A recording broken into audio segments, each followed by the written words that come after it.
Hey everybody, welcome back to the shop. This is going to be a real quick video.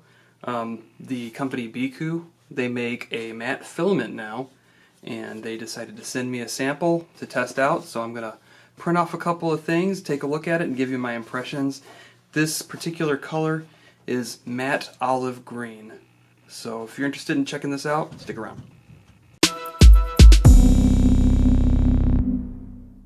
The spool came vacuum packed with some desiccant in a normal box.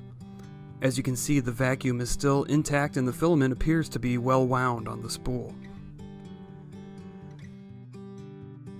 As I do with every new filament I try out, I started off by printing a benchy benchmark using the standard PLA profile in Cura. This filament printed really well with minimal stringing and shrinkage.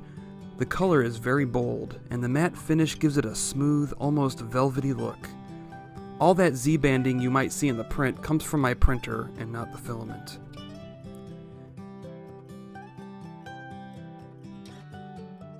The reason I wanted this color in particular is because I plan on printing this 3D model created by MaxLab. It is the Transformer Hound from the original series, and I think it is going to turn out awesome. I printed out one of the pieces just to see how it will look in this filament, and I think this color is going to work out.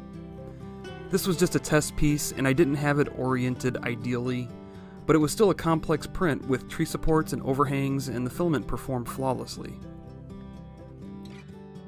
Here's a quick, slightly out of focus close-up look at the finished prints. Again, the benchy came out great, just as good as any other filament I have tried. And the Hound Transformer part also printed really well, and I now know that this is the filament I will be using to print the rest of the model. So all in all, it's a very solid PLA to print with.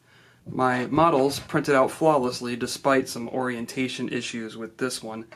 And the color is very even. It doesn't look plasticky, and it is a nice matte, just a smooth matte finish on everything. I had minimal stringing, and all I had to do was use a default profile to print this, just a default PLA profile, and it printed great. So I'm very happy with this. I'm sure you would be too. If you're interested in buying this, I'll go ahead and provide a link in the description below, and you can go ahead and get your own. Once again, this is the Biqu Matte PLA, and they have come out with several colors, and I just really like this olive green. So thank you everybody for watching. Thanks for supporting the channel, and I'll see you guys next time.